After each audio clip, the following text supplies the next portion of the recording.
In a remote corner of northeast California lies Modoc County, a place of grand vistas, rough volcanic terrain, and few people. Everybody who spends time here finds some sort of special connection. It's a unique geologic landscape, the species mix, the weather, the elevation. I mean, I could go on and on about things that are unique about this area.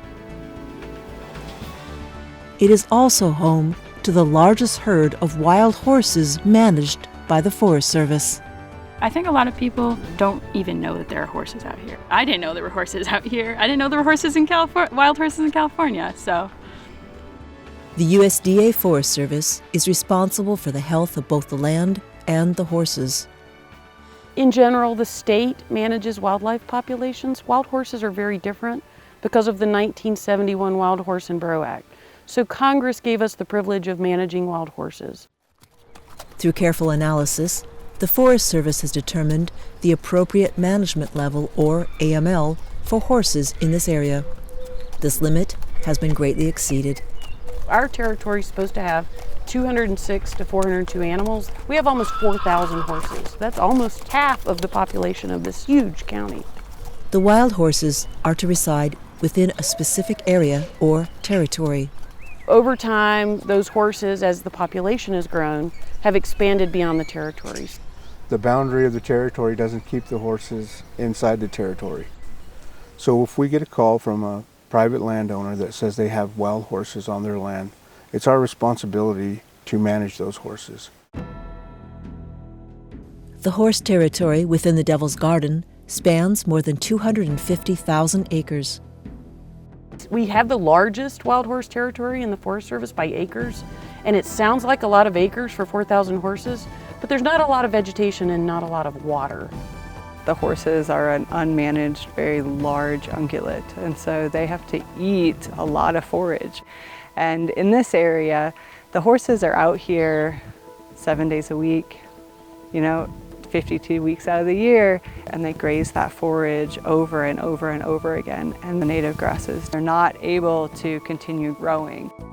We're changing from one grass species to another out here that's not as edible, not as resilient. The conversion to these annual grasses, they're just not as nutritious as the native bunch grasses were. And the horses are just digging holes looking for the nutrients they need.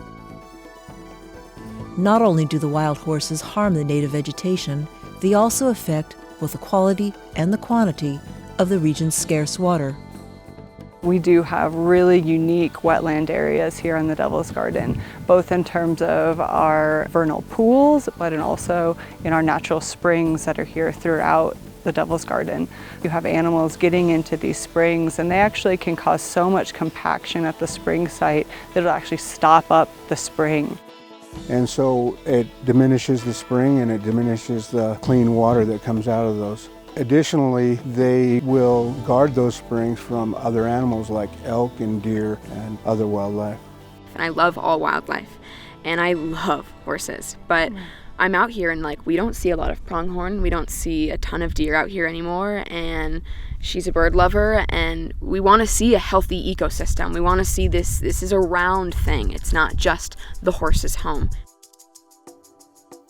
Recognizing damage by wild horses is easiest when comparing it to adjacent, healthy land. There's a private landowner who fenced out his property from horses, and so it's a great site to go to as a control, and comparing what those areas look like to the adjacent land and the adjacent springs. And those springs are where the horses like to congregate. They love the clean water. And this provides a really good window into what we could have. And it's a great reminder for me of what a good riparian area should look like.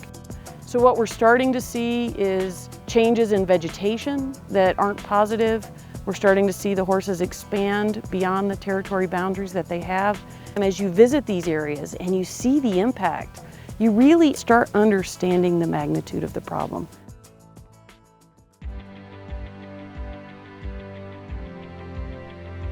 Horses can be part of the ecosystem here and part of multi-use, but not all of it. And if we want to keep these areas wild and available for recreation and for multi-use, we need to manage the wild horse. And we care about the horses, we love the horses, we want to see them treated well. And I think we've just recognized it's time that we take a more active approach in taking care of the horses, taking care of the landscape, and really managing the land, which is our duty.